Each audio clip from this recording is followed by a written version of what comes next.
حضرت بایزید بستامی کہتے ہیں کہ میں نے اپنی ماں کے آگے ہاتھ جوڑے، میں نے کہا امی تجھے راضی کروں یا رب کو راضی کروں؟ تو اپنے حق مجھے معاف کر دے، اللہ کو میں راضی کر لیتا ہوں۔ ماں نے کہا جاؤ پتر میں اجازت دیتی ہوں۔ گئے جنگلوں میں، ذکر و فکر میں لگے رہے، تنہائی میں اس کو یاد کرتے رہے، دن رات ذکر کے چراغ روشن رکھے۔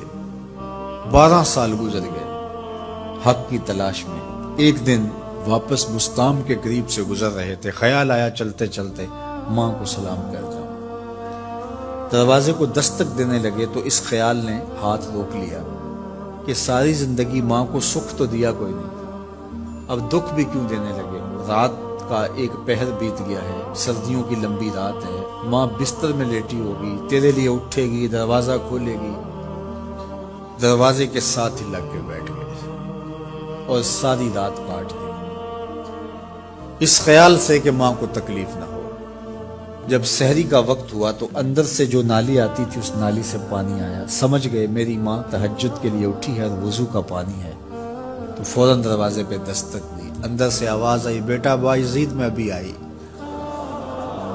مائیں بیٹوں کے دستک کے انداز سے جان لیتی ہیں یہ کس بیٹے کے ہاتھوں کا لمس ہے۔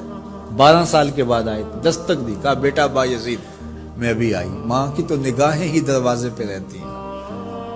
اللہ اکبر۔ کہتے ہیں کہ ماں نے دروازہ کھولا، 12 سال جنگلوں کی خاک چھانتے بیت گئی تھی، پراگندہ صورت، بکھرے ہوئے بال، پھٹے ہوئے کپڑے۔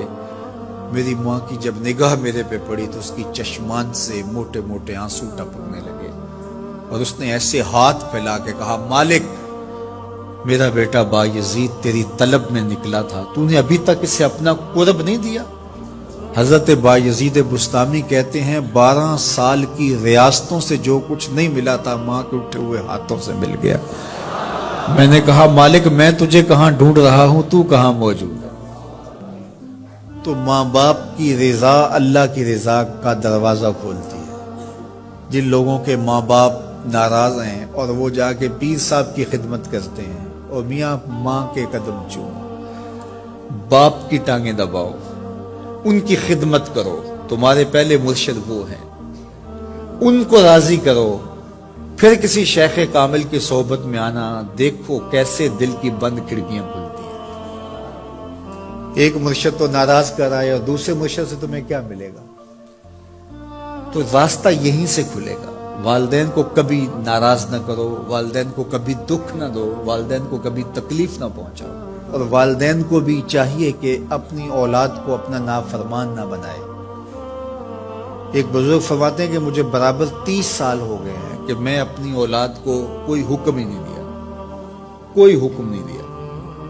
کوئی چیز مجھے چاہیے بھی ہوتی ہے تو میں بصیغہ امر نہیں کہتا، بلکہ ایسے ہی بات کرتا ہوں۔ پانی چاہیے تو یہ نہیں کہتا بیٹا پانی لے کر آؤ، میں ویسے کہتا ہوں پیاس لگی ہوئی ہے، تو اگر وہ سمجھ جائے اور وہ خود لے آئے تو اچھی بات ہے، لیکن اگر وہ نہ لائے تو میں نے اس کو حکم ہی نہیں دیا، امر ہی نہیں کیا، تو اس امر کی مخالفت ہی لازم نہیں آئے گی۔ تو کہا 30 سال برابر گزر گئے ہیں، میں نے اپنی اولاد کو حکم نہیں دیا کہ کہیں وہ میری نافرمان نہ ہو جائے، کیونکہ اگر وہ نافرمان ہو گئی پلے کچھ نہیں رہے گا۔ جو اولادیں ماں باپ کی نافرمان ہوتی ہے وہ ہوا میں بھی اڑیں، وہ چرخ پہ بھی جھولیں، وہ زمین پہ گرنے والی ہوتی ہیں، کبھی کامیاب نہیں ہو سکتی وہ اولادیں جو ماں باپ کی گستاخ، بے ادب اور نافرمان ہوتی ہیں۔ وہی اولادیں سرخروغ، کامیاب اور کامگار اور بامراد ہوتی ہیں جو ماں باپ کی خدمت کرتی ہیں، ماں باپ کی دعائیں لیتی ہیں۔